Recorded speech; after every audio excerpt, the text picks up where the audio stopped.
नगर नाशिकच्या धरणामधून पाणी सोडण्याच्या मराठवाड्याच्या मागणीला म्हणावा तसा प्रतिसाद कधीच मिळालेला नाही। गेल्या 2 वर्षात पाण्याचा हा वाद कोर्टापर्यंत पोहोचला, मात्र त्यावर समाधानकारक तोडगा निघालेला नाही।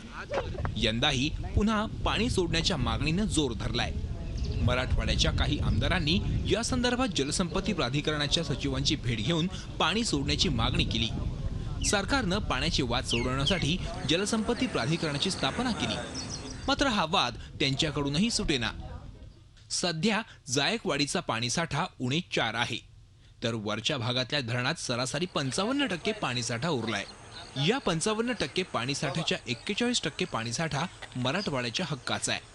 त्यामुळे हे पाणी तात्काळ सोडावं अशी मागणी आमदारांनी केली आहे। ऊर्ध्व भागामध्ये सकाळी 9:30 वाजेपर्यंत 55% पूर्ण धरणांमध्ये पाण्याचा साठा आहे आणि मराठवाड्यामध्ये -4, जायकवाडीमध्ये -4 मृत साठ्यात गेलेलं आहे।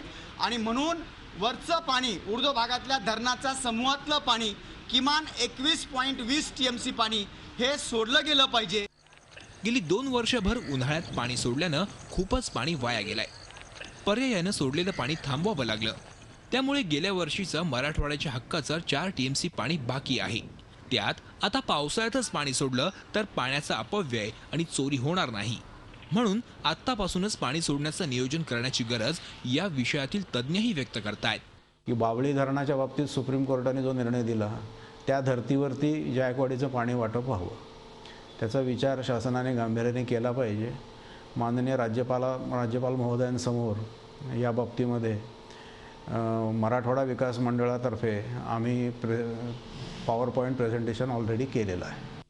पाऊस चांगला असला तरी जलसाठे कोरडे आहेत।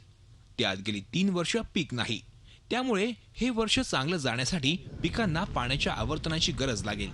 यंदा चांगला पाऊस झाला असल्यानं आणि वरच्या भागातल्या धरणात मुबलक पाणीसाठा झाल्यानं सरकारनं मराठवाडा तहानलेला राहणार नाही याची काळजी घेण्याची गरज आहे। मुंबईहून दीपक भातुसेसह विशाल करोळे, झी मीडिया, औरंगाबाद। झी 24 तास रहा एक पाऊल पुढे।